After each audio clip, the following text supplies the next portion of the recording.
Je m'appelle Ingrid Anderson à l'Estoc, originaire de cette île sur la Côte-Nord. Je me suis mise à l'écriture de journaux intimes en débutant mes voyages en solitaire.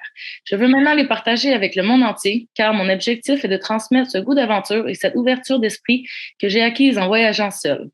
Je viens tout récemment de publier mon premier livre qui s'intitule Le journal d'une super vagabonde Australie.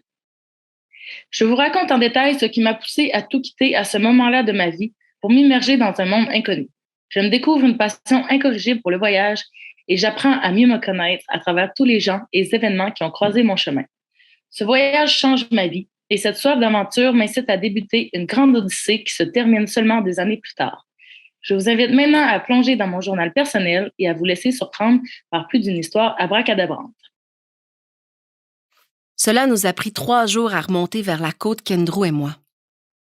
Une fois à Brisbane, Kendrew a eu un appel de son meilleur ami Katie. Surprise, il sortait de prison. Nous sommes donc allés le chercher à sa sortie. Katie, tout comme moi et Kendrew, n'avait aucune adresse fixe. Cette journée-là, les parents de mon petit copain nous avaient payé une nuit à l'hôtel. Nous n'avions pas de plan. Seulement que le 7 juin, nous devions retourner à Sunshine Coast pour que Kendrew passe en cours. Son travail ne l'avait toujours pas rappelé, alors on vivait au jour le jour. Il ne me restait plus beaucoup d'argent dans mon compte. J'avais environ 100 $. Je devais me trouver un emploi. 1er juin 2013. Nous nous sommes achetés une gigantesque toile en plastique qu'on accrochait à des arbres, question de pouvoir camper dehors tous les 3. On dormait sur des couvertures par-dessus notre toile. Les garçons la plaçaient d'une telle façon qu'elle était en forme de triangle. Une partie qui couvre le sol et une autre clouée aux arbres pour couvrir nos corps de la pluie et autres éléments de la nature. C'était comme une espèce de grotte. Nous campions près de Glasshouse Mountains, à environ 45 minutes de Sunny Coast.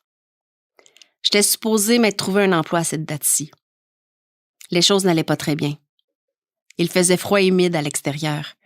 Il faisait d'ailleurs moins froid au Canada à ce moment-ci de l'année. J'aurais aimé être à la maison. De cette façon, j'aurais pu gagner de l'argent et avoir un toit sur la tête. Ma chambre me manquait terriblement. Et ma famille aussi.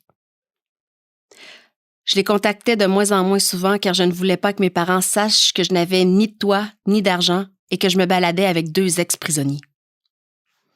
Je ne voulais pas non plus dépendre de Kendrew et de sa famille pour survivre. Il ne me restait plus que 20 $ et je devais penser à mes affaires et vite. Le lendemain, nous sommes partis de Glasshouse Mountains pour aller vers un autre camping, mais un vrai cette fois, sur Rars Road. C'était bien. Nous nous sommes baignés et nous avons profité des installations du site. Il ne me restait maintenant que 2 $ dans ma banque. Ouais, 2. Mon billet d'avion était pour le 3 juillet.